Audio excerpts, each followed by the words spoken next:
It is another wonderful time on television this afternoon. A very good afternoon to you. You're welcome to the program Africa Discourse on independent television.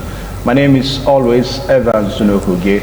On Africa Discourse, we look at issues on the continent of Africa, and of course, we'll see how we can bet them so that you can better understand the issues better more. Well, today on the program Africa Discourse, we are going to be looking at what seems to be most recent now. When we talk about recent, we're looking at the way reactions are when it has to do with government policies in Africa. About some few weeks ago, we saw what happened in Kenya, and of course, we also saw what was almost going to happen in Gambia, whereby people came out, citizens of these countries came out to protest against government policies. And what this means is that people are not happy with the kind of policies that they get in some African countries. Even in Nigeria here, we saw the NSAS protest reactions that we saw some few years ago.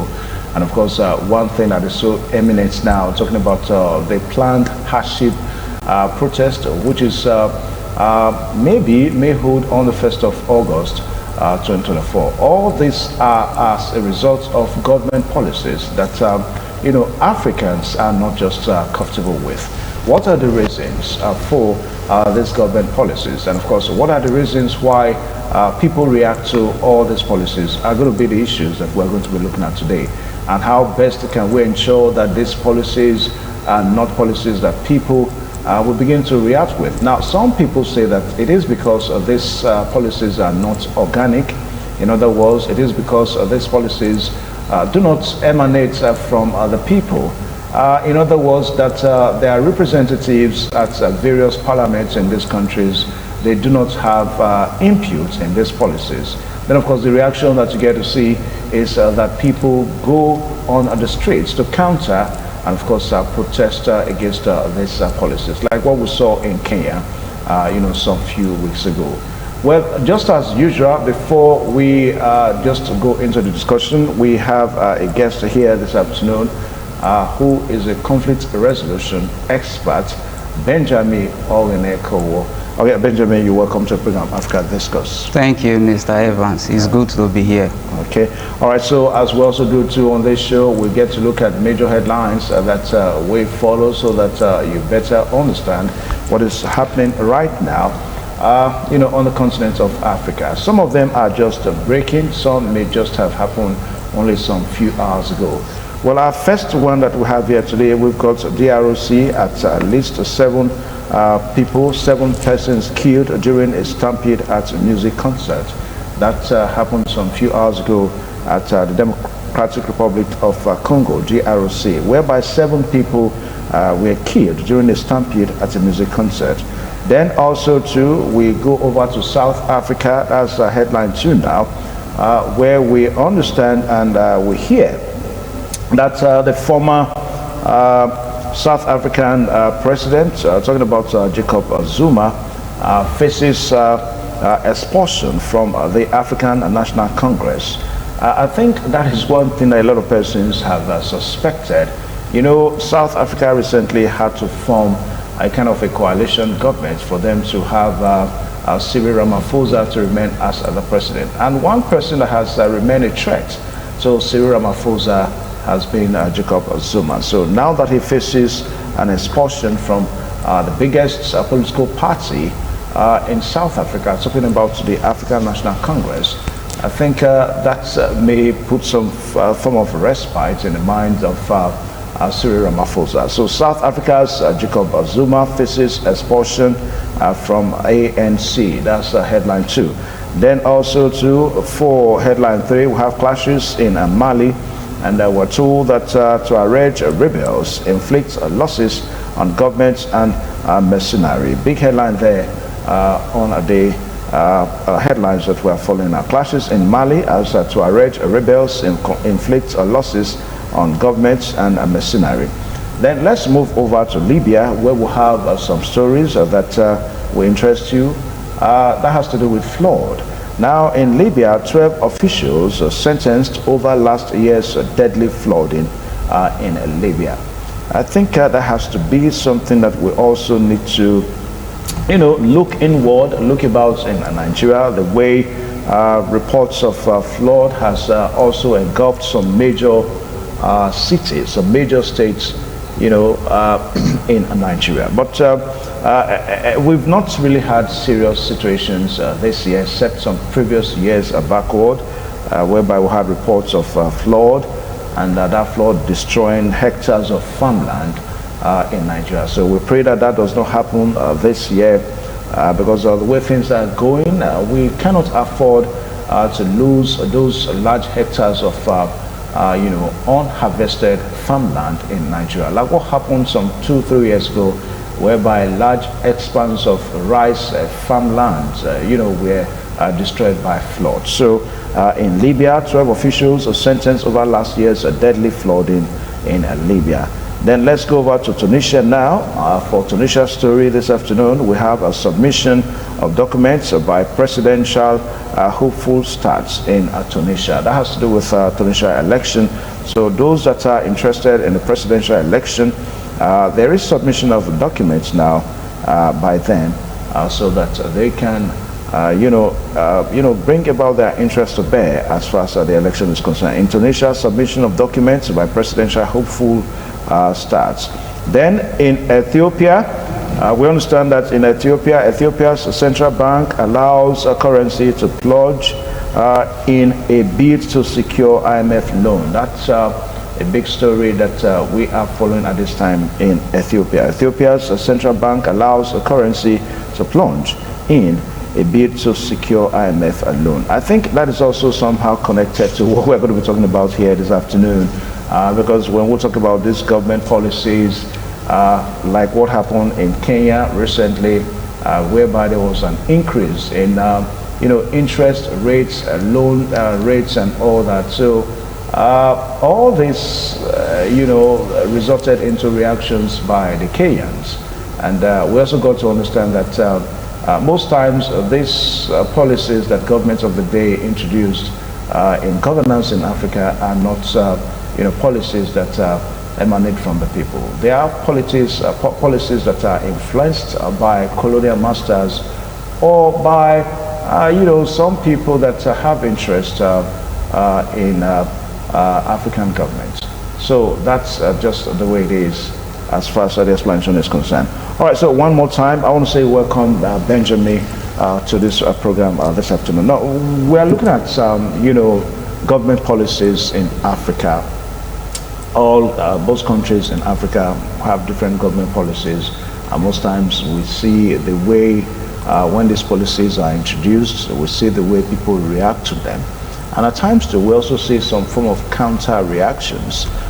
Some people say that those counter reactions are sponsored by government. Take for example what happened in Kenya recently, whereby people had to troop out to react against the interest in loans and all that.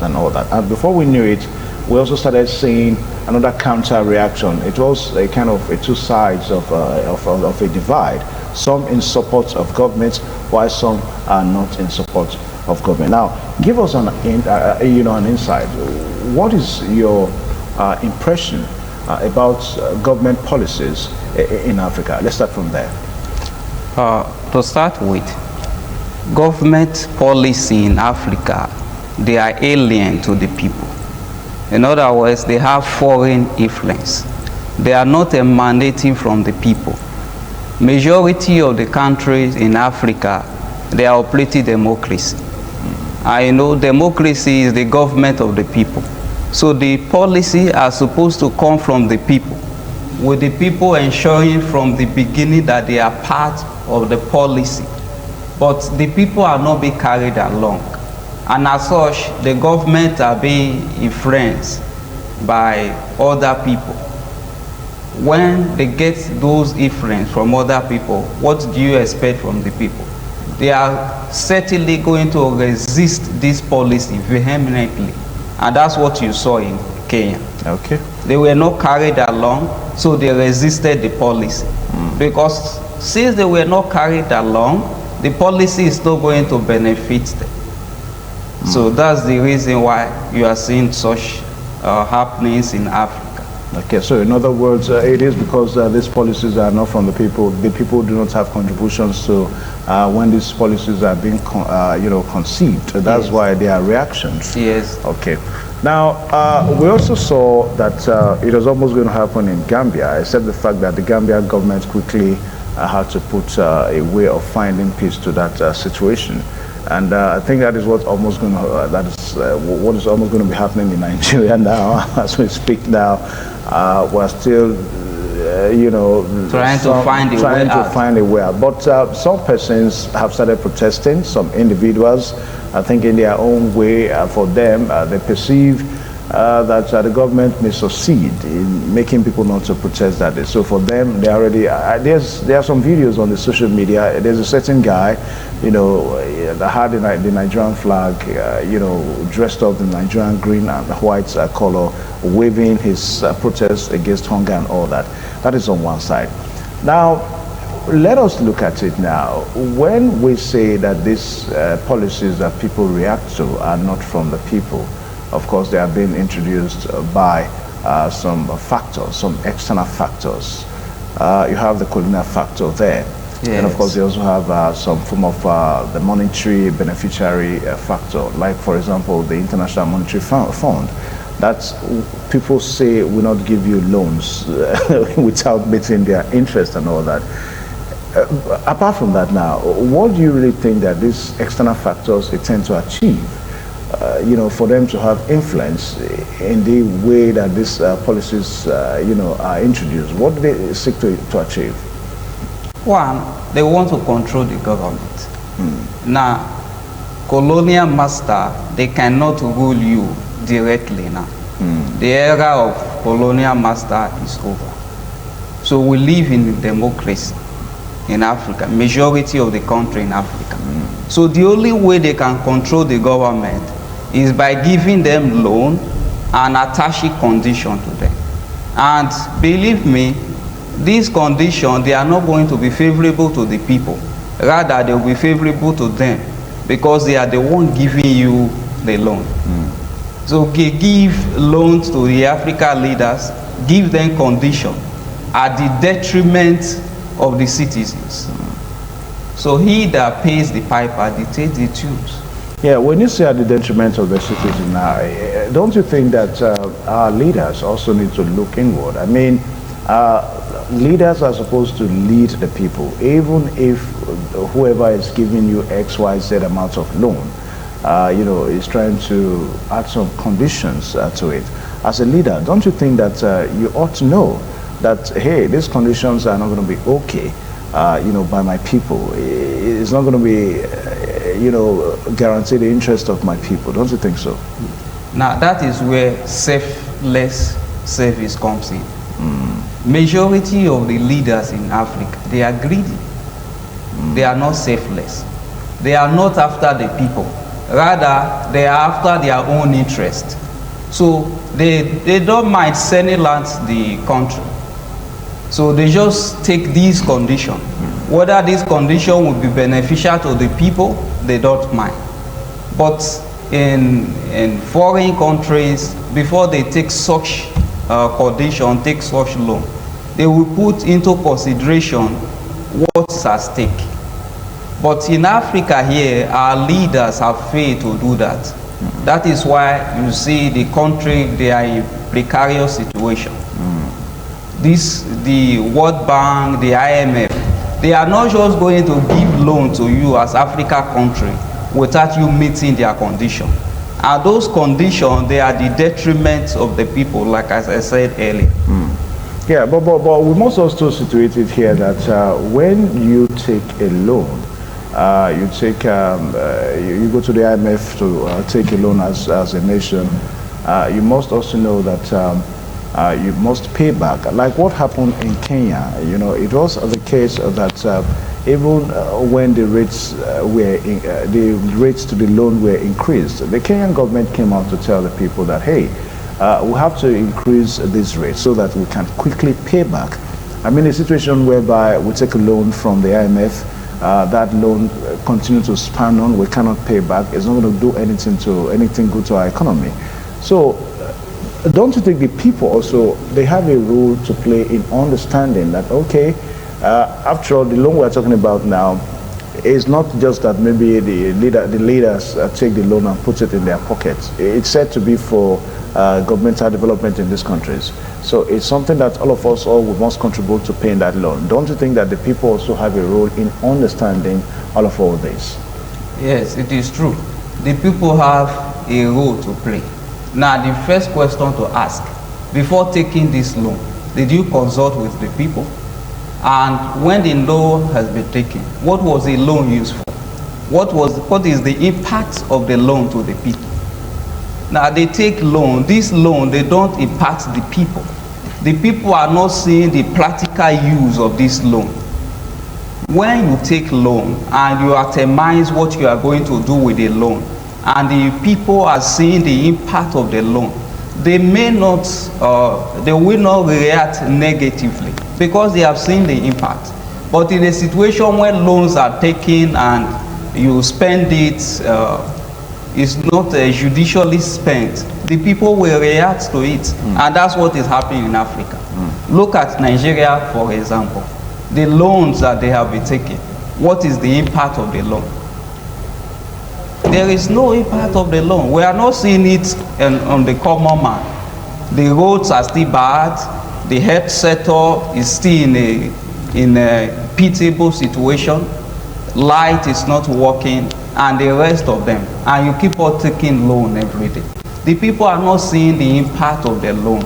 And as such, they are going to resist any attempt to take further loans because they are not seeing the impact. Okay. All right, so we went ahead to make some form of video so that we can better understand what we're talking about today, looking at government reactions, looking at reactions to government policies in Africa with what's happened recently in Kenya. That those videos are still, things that people can still really relate to. Now, we're going to let you have, a short while to see this video, but it is not to spoil you into some form of protest.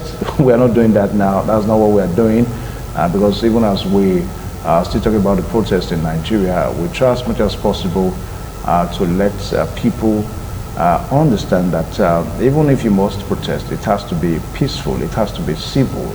Unlike what happened in Kenya, whereby some parts of, it was reported that some government, items and properties were burnt down. Take, for example, the part of their parliamentary house in Kenya, in Nairobi, was said to have been taken over by irate youths that set some part of it on fire. So that's not what we're trying to encourage here. But we must know that even as you have the right to protest, you must know that you also have the right to protect government properties, because government properties are everybody's properties. It is your property, it is my property, and of course it is our property. So if we have that video now, we'll just let it roll as we continue with our discussion here this afternoon. Africa Discourse is the program, and we are looking at government policies in Africa, reactions on the focus.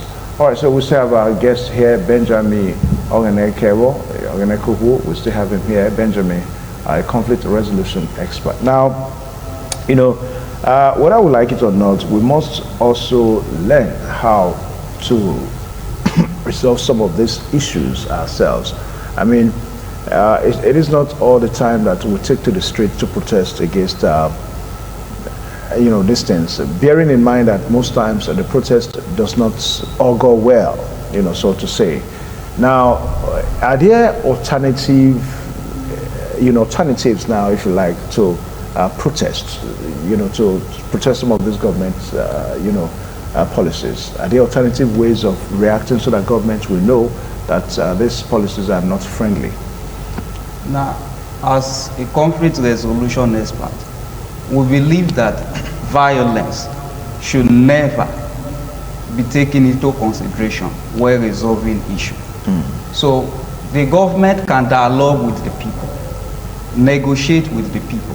That is the first point to start with. Negotiation and dialogue.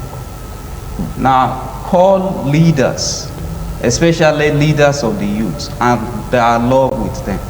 Tell them what you want to do. Now, don't just say it in words, but let there be practical action of what you want to do. Now, when the government come out to dialogue with the youth and the rest of them, we see that this planned protest now, everything will calm down. But just sending, I hear the president sending the Minister of Information to talk with the youth. The people did not elect the Minister of Information. They elected the president, and the president should be responsible to them. Let the president come out and address the nation. This planned protest now, since the demand has been listed, how do you intend to address these demands? Once he tells us the strategy, you will see that people will follow suit by ensuring that this protest does not hold. Yeah, if you are making reference to what is happening in Nigeria, perhaps it's almost a very difficult situation in the sense that the hardship that Nigerians are going through today is said to have been occasioned by the pronouncements, the singular pronouncement of Mr. President at the first day of resumption of office that there was no more subsidy. Now, to many persons, that was perhaps only just a pronouncement, because the whole thing about the petroleum subsidy emanates from the petroleum industry bill that was signed into law a few months before President Bola Ahmed Tinubu resumed.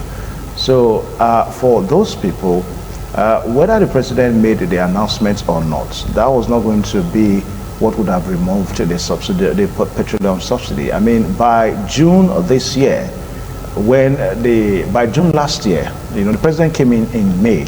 Then by June, which was the next month, last year, it was programmed in that petroleum industry bill that Nigeria as a nation will not be paying subsidy anymore. And of course, it came into effect. So my question is, for the Nigerian government now to now start thinking of how to say, okay, let's go back to petroleum subsidy, don't you think it's going to result into going into some form of constitutional amendments, and the rigors that goes with constitutional amendments and all that? Don't you think so? Now, even if it will go through constitutional amendment, what has to be done has to be done.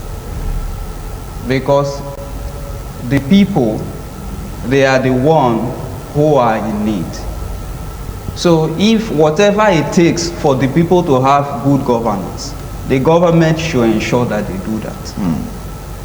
Now, the people are hungry, they are suffering. Whatever it takes to resolve this issue, the government should ensure that it's put into consideration. Okay, so from your point of view, what do you think it will take the government? I mean, to go back to say that, okay, no more petroleum subsidy. Well, I think it's still legislation. The government maybe send executive bill to the legislator. They can fast track it. Another 2 weeks, the bill come into law, and everything remain normal again. But do you think Nigeria as a nation, can we, okay, this is what's happened in Kenya some few weeks ago. We are not showing this to kind of propel you into some form of protest now. That's not what we're doing. We're just trying to let you see when we say people react to government policies. Now, this happened in Kenya a few weeks ago when Kenyans, took to the streets to protest against the increase in loan rates, in Kenya. Taxes and all that in also part of loan, taxes and all that in Kenya. So this was what happened. We saw Kenyans, troop into the streets in Nairobi, and some were said to have destroyed government facilities, here and there. It is not a good one. It is not a good one at all, because for them, they believe that government is not supposed to increase taxes. It's not supposed to increase rates on loans and all that, because for them, it appears that the situation is not funny with them. So that's why they had to go on the streets to protest. in Kenya. All right, so back on set now. All right, so back to what we are trying to look at here, Mr. Benjamin. Now, for Nigeria, a while ago, you tried to say that one way that government can try to resolve the issue now is to dialogue with the leaders of protest groups, protest organizations and all that. Yes, that's correct. Yeah, but with what we are looking at in Nigeria so far, as we speak now, except the fact that all of a sudden some groups started coming out that they are not in tune with the protest. And the reactions to that is that you cannot say you are not in tune to the protest when ab initio you did not come out to say that you are a leader of your own group, that your own group is going to join in the protest. In other words, the protest was said to have not to have any leadership. So don't you think that that's a major problem for governments? Because governments really don't know who to really meet with at this time, rather than trying to calling them for some form of settlement. Well, there is no protest that's going to be carried out by spirit. It's human beings that will protest. And those human beings, they have leaders. There are groups, market women, trade union, the youths, and the rest of them. They have leaders. So those are the people government should call, negotiate, and dialogue with. Because those are the people that will spearhead the protest.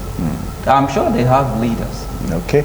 Now, we also saw some major headlines that we opened with. For example, we told you what's happened in the Democratic Republic of Congo, DRC, at least 7 persons killed during a stampede at a music concert.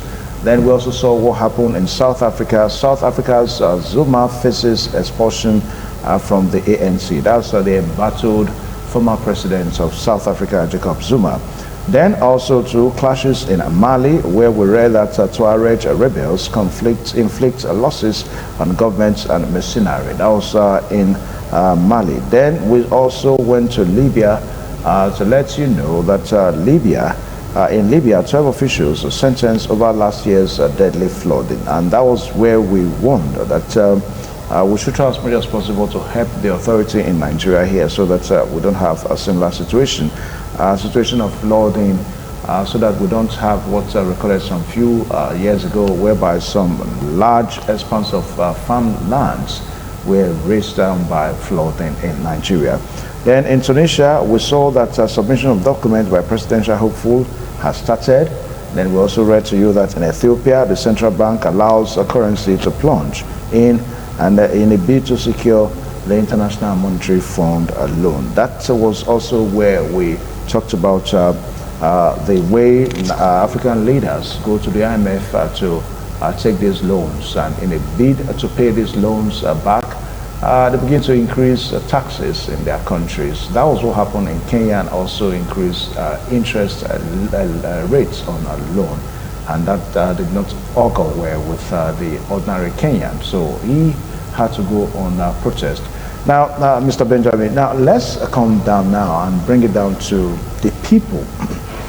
That when we talk about protest, then of course they readily come to mind. I'm talking about the youth now.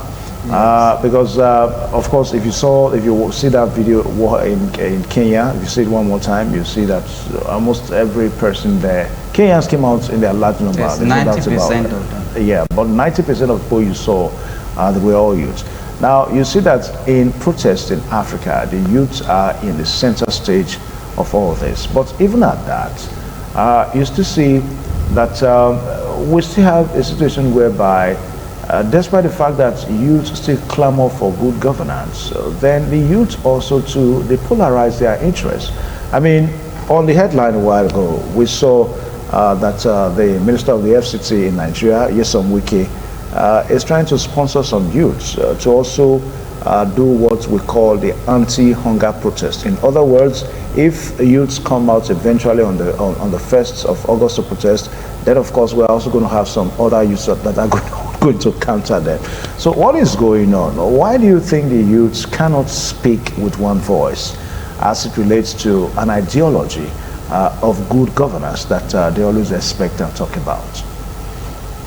The problems are greediness. Some of the youth, they are greedy. They are selfish. Now, this selfish interest over the national interest, instead of taking the national interest into consideration first, they are going by personal and selfish interest. They have a general ideology they want to protest so that they will end bad governance. Instead of going with that ideology, some people want to sabotage that ideology by going into their own personal interest. I'm sure those people that the minister want to sponsor now, he will give them money. He will give them peanuts, maybe 20,000 naira. So how long will that one take them? Well, that may be an allegation. The minister has not told us that he's going to give. So how is he going to sponsor them? There is no way you can sponsor them without giving them something.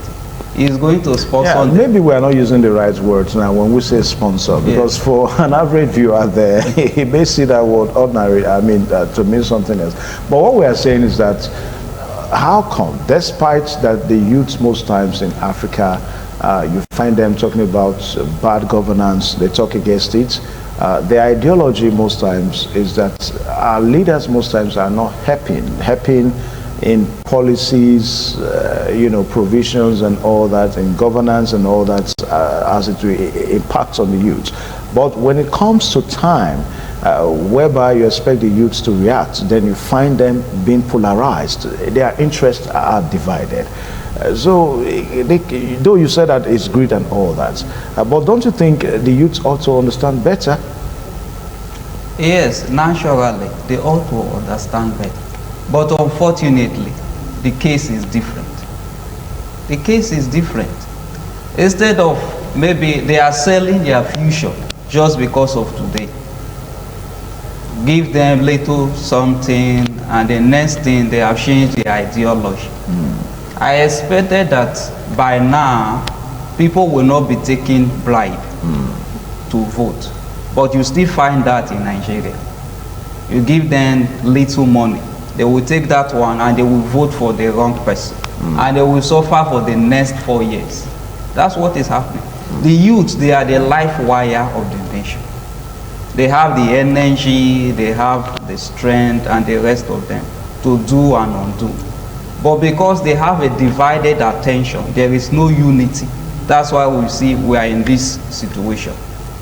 I'm not supporting violence, but take a good look at Kenya, what they did recently.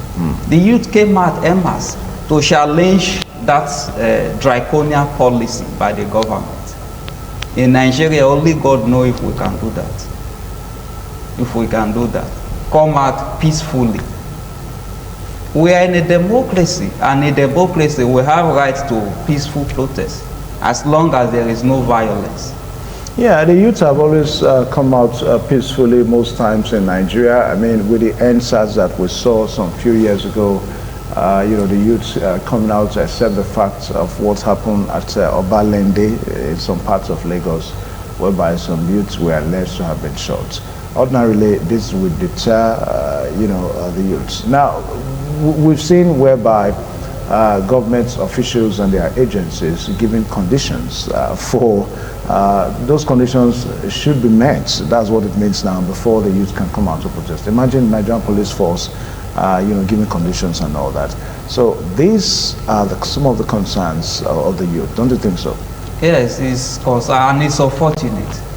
Because to the best of my knowledge, it is the duty of the police to ensure that those who are protesting peacefully, they are protected.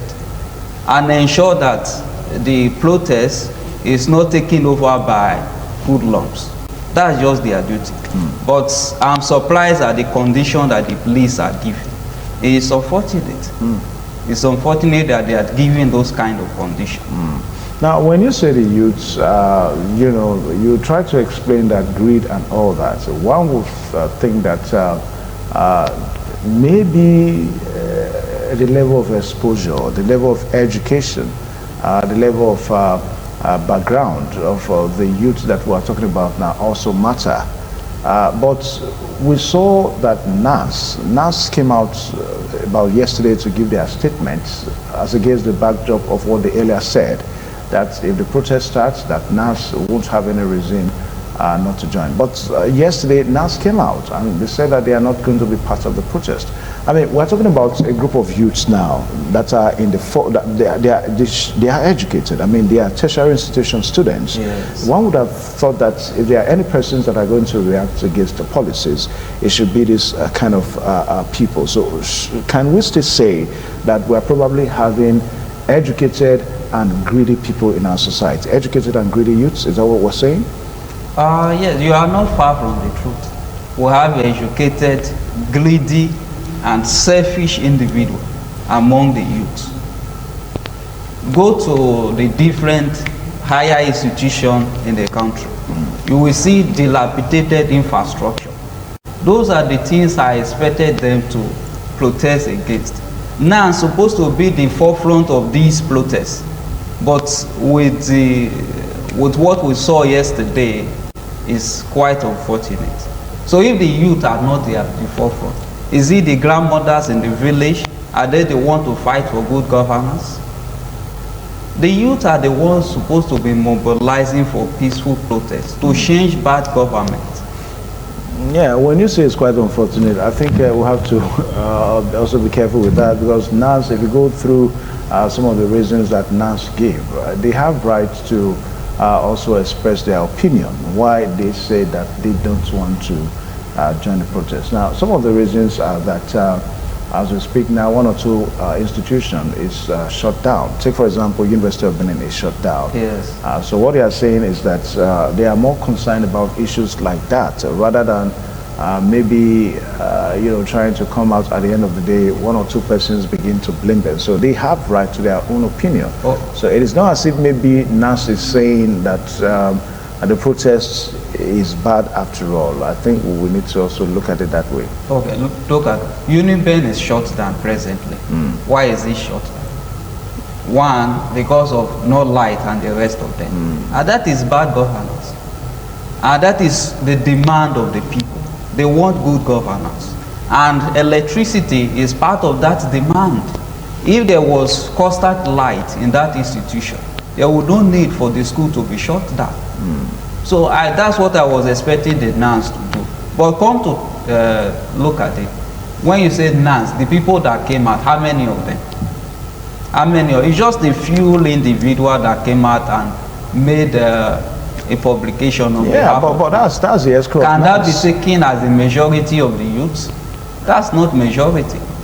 It's possible that I don't know, maybe. Yeah, no, we're looking at NAS now, the National Association of Nigerian Students. I mean, with what we saw, that is the ESCO.